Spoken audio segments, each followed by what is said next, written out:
Okay, I'll make sure I'm sharing my screen. Very good. Okay, well, welcome again to this afternoon's webinar, everyone. My name is Susan Harden with AGS, and we're going to go ahead and get started. Just a quick couple of housekeeping items.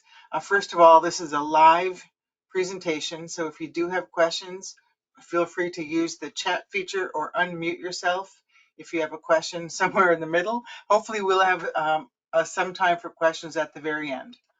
Oh, my hair looks crazy. Anyway, last thing, I know that for those of you who registered early, you probably are in receipt of the presentations from both AGS and the New Growth Group. If you didn't, for some reason, get that information, the handouts are available in the materials section of the GoToTraining control panel. I also added their sample proposal language from AGS if you were interested in having something like that for example, for strengthening community colleges round 4, or it's generic enough, it might be sort of a whistle wetter, if you will, for some other grants that you might be thinking of putting AGS Prime into after today's session. So that's all I wanted to say about housekeeping. So let's go ahead and get started. Oops. Sorry. Here we go. So I'm going to spend just a few minutes quickly introducing everyone to AGS and AGS Prime with just a couple of quick slides. Because you already have these, I'm not going to read slides to you. And then I will swizzle directly over into our Strengthening Community Colleges demo application and let you see what that looks like. When we get there, we're going to start with reports, because if you're anything like me, you attend these kinds of webinars and sessions and you want to get to the results first. People look to us to help them with WIPS reporting and compliance management. So we're going to start with reports. We'll run a WIPS report. We'll run a couple of other quick reports so you can see what that looks like. And then we'll swizzle back to what forms look like and how some business rules perform. Everyone has seen forms in the field, so we certainly don't need to spend a lot of time there. And then we'll hand it over to Nikki and Chris, and they're going to speak to us and get us all educated about the New Growth Group and what they're up to and how they can help us. So that's the plan for today. If that's what you thought you were going to do, you are in the right place. Okay. So very quickly, a little bit about AGS. We've been around for 24 plus years. We work with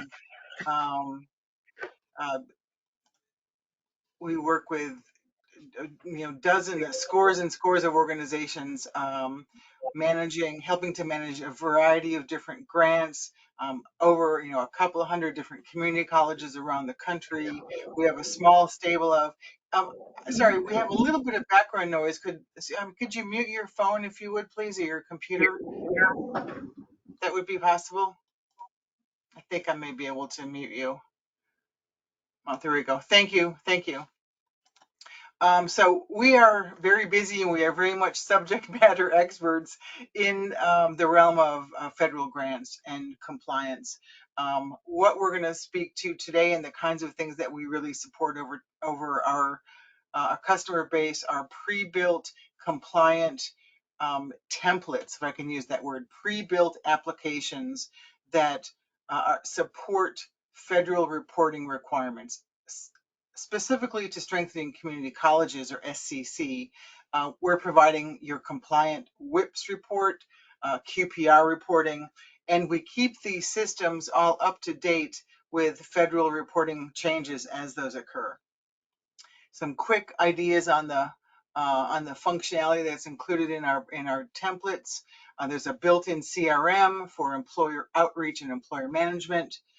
There's a self-registration module for use for all the obvious reasons to help get that initial data in the system, market your programs and your projects, and get that data into the system, quickly and easily, and be able to manage that. Of course, I've already mentioned we provide lots and lots and lots of performance outcome measure reporting.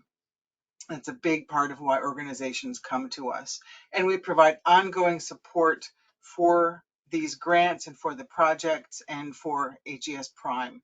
Prime itself is a no-code development platform that is used to build an arbitrary number of applications. So organizations who subscribe to Prime can build all of their own applications. We train you how to do that, and we continue to support you. With a picture being worth 1,000 words, we have Prime as sort of the platform, the base, and there might be an SCC application that you're subscribing to on top of that, that we have used Prime to configure that application out to be compliant and stay compliant in the no-code platform. The other boxes really represent other types of applications that you might end up building yourself over time using the platform with that no-code environment. Any questions about any of that before I swizzle over to the application and do a sort of a very high level run through? No? Okay, I'm going to jump over there. Everyone should be seeing my screen. This is our template demo site, so there's no live data here. But this is actually what our SCC customers' applications in their environments, what it looks like. So of course they have their own logo here. We don't have to have AGS Prime, but they have a menu across the top. Let me make this a little bit bigger. A menu across the top, we call these modules, where we can manage our participant management data. As I click on that, and we see a case folder architecture here. So it's really a case management business process where humans are helping humans to start with self-reg, manage intake, if you will, and registration into a program, keeping track of trainings, completions, credentials, employments, and overall program exit, sort of through that logical case management business process. We have an employee, and we'll come back to that in just a minute. We have an employer management CRM, also architected with a case management environment, our self-registration form, the administrative module, where application administrators are able to manage keywords and drop downs, if you will, that make it easy for your end users to enter data. And you have that ability to sort of buff and polish this pre-built compliant application for some of the things that are specific to your grant, but we don't allow you to configure yourself out of compliance. So we do keep you sort of bound to the rules and regulations for your WIPS reporting, but you can color outside the lines. And now let's jump to reports. Reports, reports, reports. That's why everybody comes to these kinds of solutions, right? Because reporting is so complex. So in reports, we really have two primary kinds of reports, if you will. We have canned reports that are pre-built, they're parameterized, they're pretty, if you will. And then we have queries.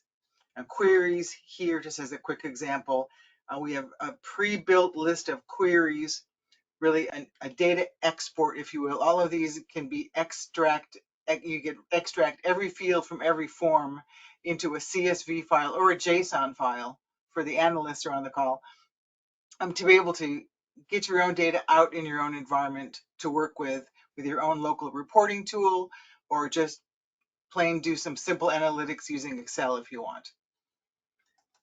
We have a couple of pre-built dashboards. I'll show those in a minute. But first and foremost, we want to look at the SCC WIPS CSV file. This is really the only report that the feds look for you to submit in this kind of a formatted fashion. So in my demo system, I've got data for round 2 and round 3. And we have it segregated that way because there are some slight differences for WIPS reporting between those two rounds.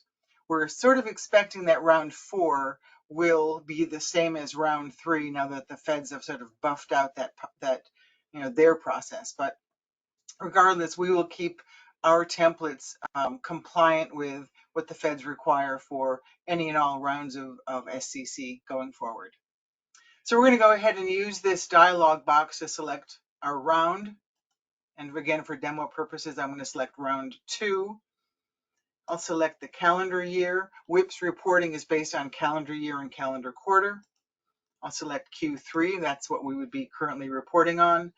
For the purposes of demo today, I'm going to include the header. So for those of you who are already familiar with the Perl data specification, when I show the header row, you will hopefully see the kinds of values that you're expecting. And I'm going to say, yes, ignore my error file. Why do we have an error file? Well, because you want to have a final check before you ever submit anything to the feds, that every single known error that could be occurring in your data is caught before you ever submit anything to the feds. So while we have field to field business logic built in, and even between forms, so data entry, your data entry folks don't have to have those business rules memorized. The system catches that ahead of time. There are a handful of WIPS fields that are computed from 2 or more fields. And we can only catch those kind of computational errors when we run a validation report here. I know I've got some errors in my demo, so for the purposes of time today, I'm going to skip that. I'm going to say, yes, ignore my error file. And I'm going to go ahead and run this report. Here's my report. It pops up. Excel now has this new handy dandy feature where we don't have to have leading zeros stripped, yay, right? But I'll make this a little bit bigger so you can see how we are producing a WIPS file. Again, I have a small sample data set here, but we're able to produce every single required column and alias value for your WIPS reporting for strengthening community colleges. I'm going to zip over to the far right. If you're familiar with this Perl, you'll know that this goes out to column EF. Super exciting WIPS report, I know, but it's extremely important and valuable to have a system that can produce this report for you quickly and easily and manage the data. I'm going to jump to a quick QPR. Oops, I want to go back to round 2. Same calendar year, same calendar quarter, just so that you can see one other kind of report that we produce.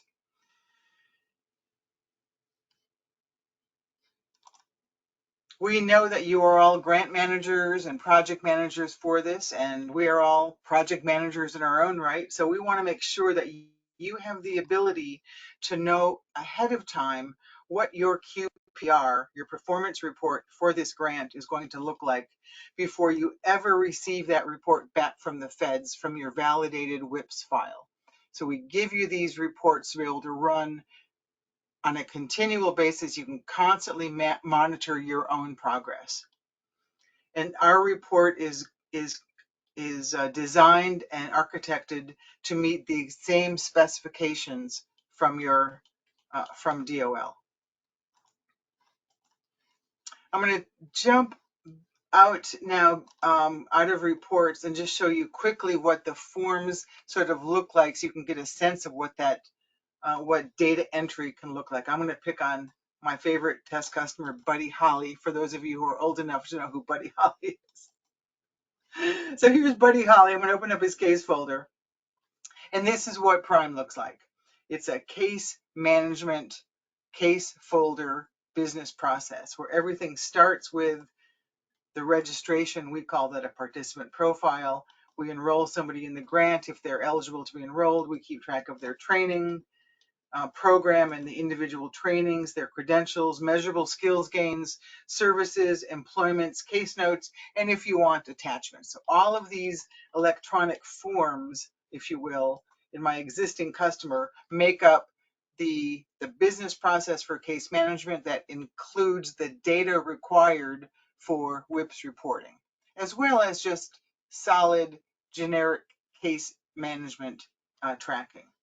So if we look at this form just as an exemplar, we have the fields that are required for this grant on the demographic side, the only allowed values, the aliasing behind the scenes, the help text for every single field baked into the application if I scroll down a little bit farther here in this section, if I say I'm employed, I cannot also say I am long-term unemployed.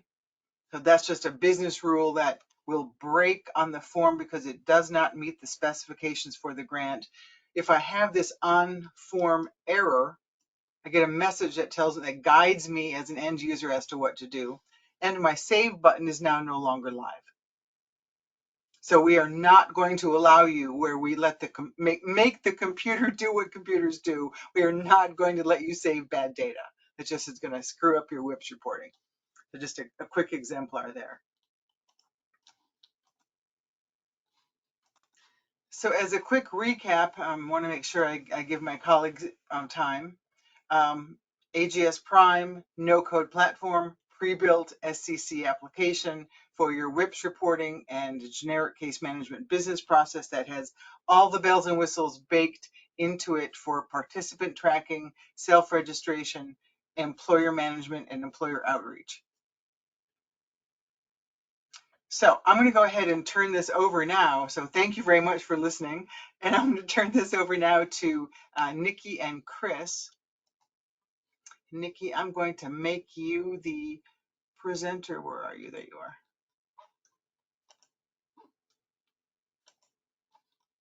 Okay. You have presenter controls, Nikki.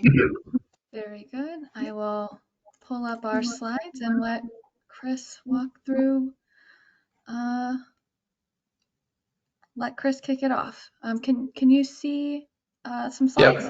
Yep. Okay, I can make them bigger too. Is this bigger? Here.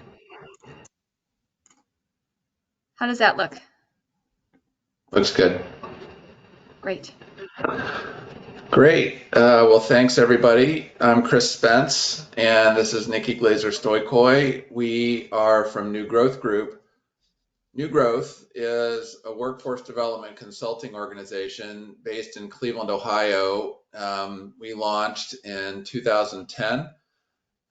We recognize that workforce development exists in an ecosystem type of environment where a number of organizations with different capabilities and contributions in the ecosystem come together to develop a workforce holistically in a community. And so that's our zone. We're workforce consultants. Nikki, could you go to the next slide? We describe our services in three buckets. The first is strategy. We do strategic planning. I'll give you an example. I mentioned we're located in Ohio.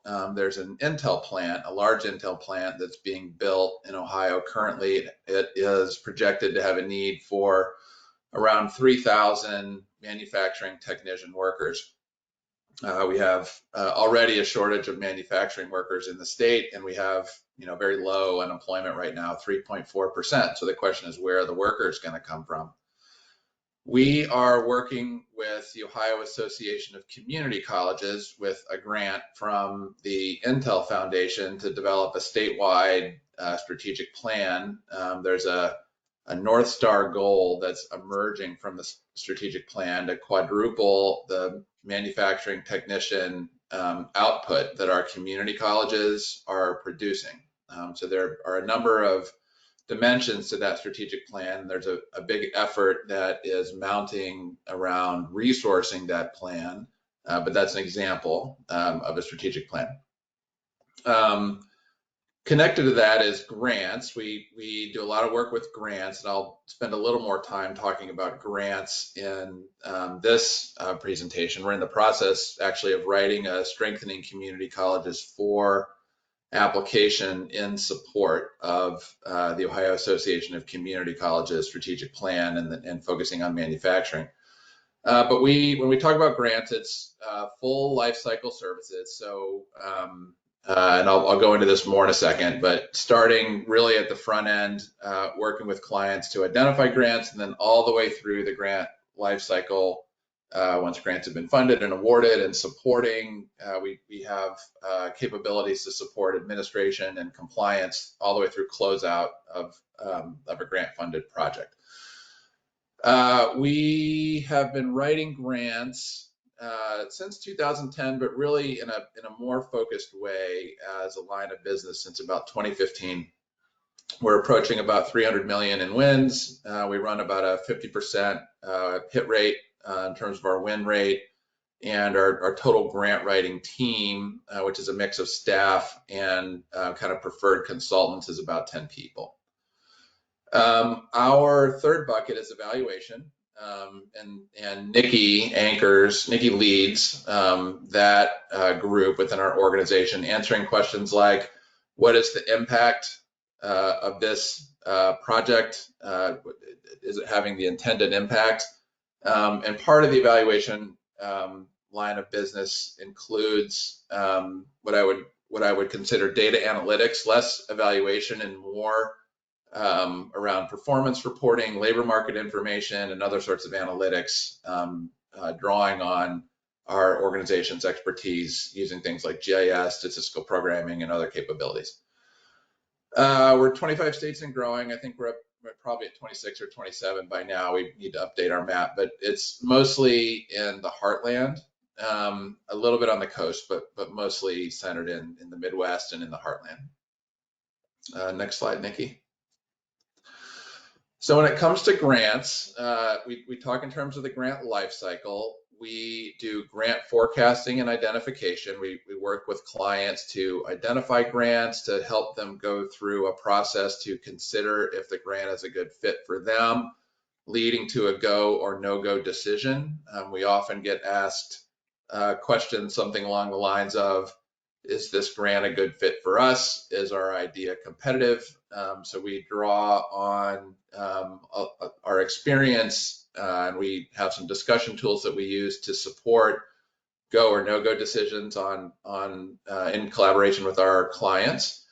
We support grant writing, full service, narrative writing, attachments, letters of support. We're well versed in a number of grant upload and submission portals for different federal agencies. And then post-award, we work with, we call it grant compliance. There are a lot of dimensions to that. We support clients in the in-between phase after they've been selected for award, but before they have been awarded a contract, when there's often a little bit of a back and forth with the funder to really nail down the scope of work that ultimately gets contracted and then carried out by the client.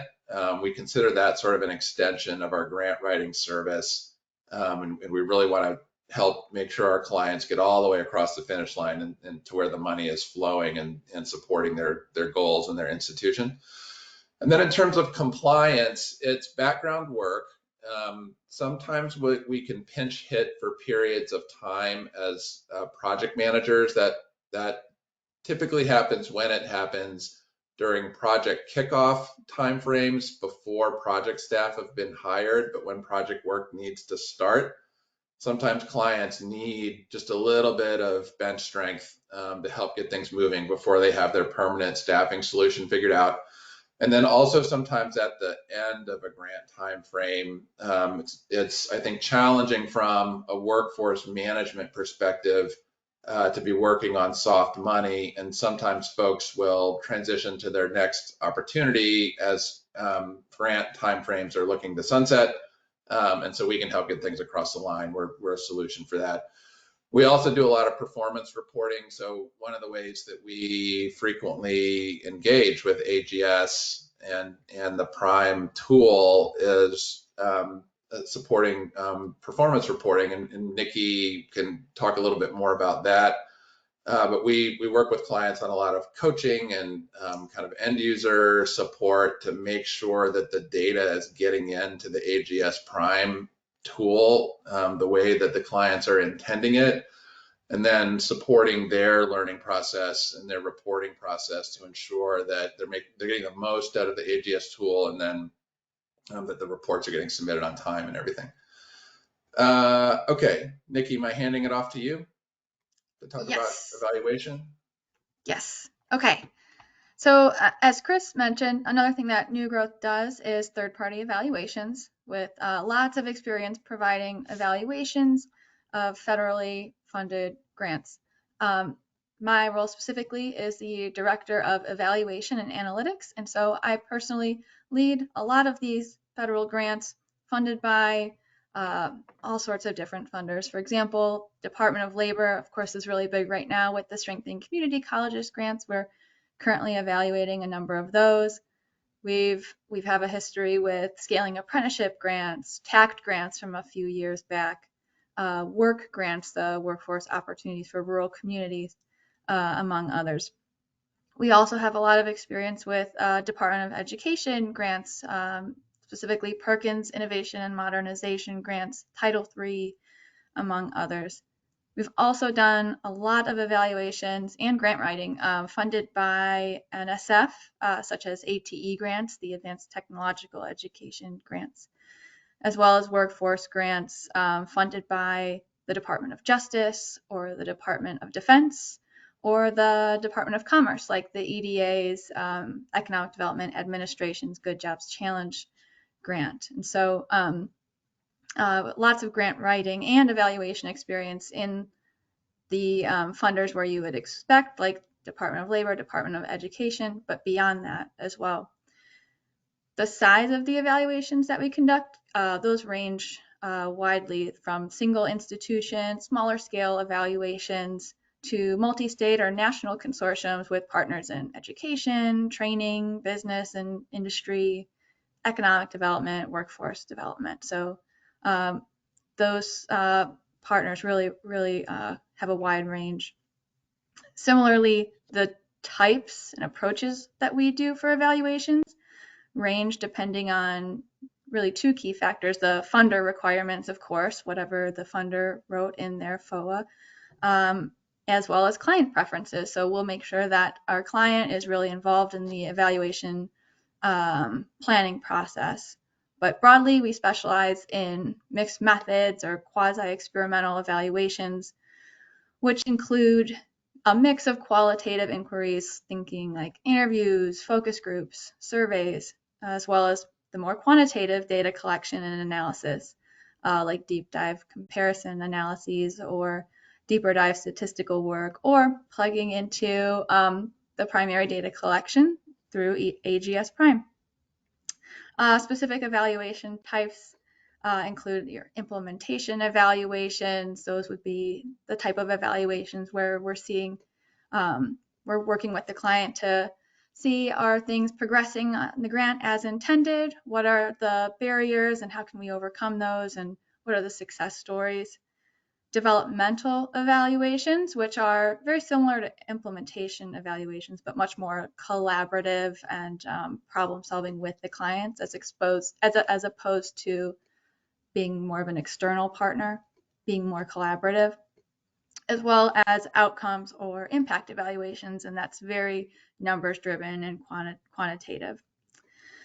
What we've learned through our evaluation work is that oftentimes the data acquisition process can be half the battle, and so that's where we have specialized expertise in data wrangling and have often been contracted to provide that data reporting assistance many times, which is how we really became familiarized with AGS Prime.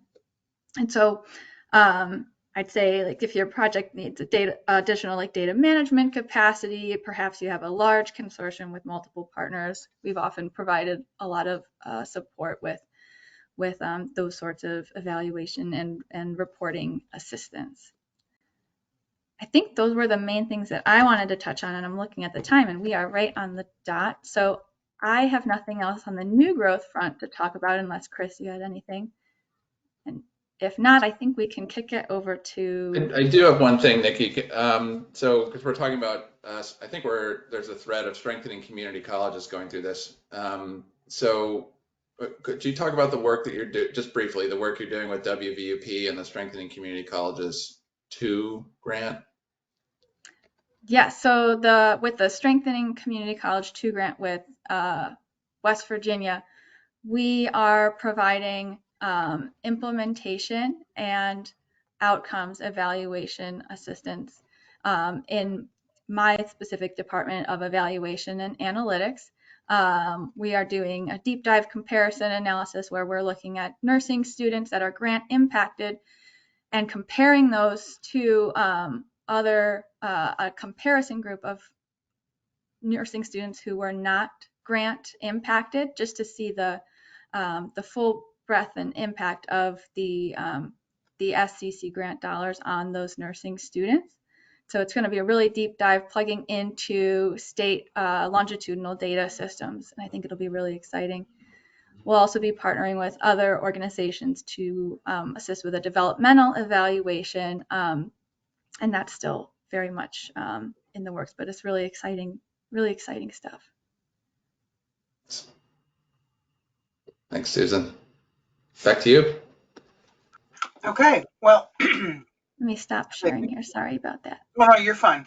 As I finish showing my cough drop here, thank you everybody for being here, for taking the time from, I know your busy schedules. It's a terribly busy time of year between conference travel, holidays coming up, grants being due in like tomorrow kind of thing or soon.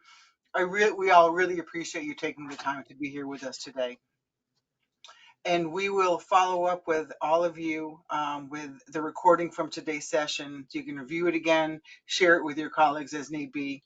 And if you do have any follow-up questions, I think the handouts have all of our contact information available. So we look forward to talking with you. And again, thank you all very much. Take care, everybody. Bye-bye. Thank you. And thank you, Susan. My pleasure. Good to see you.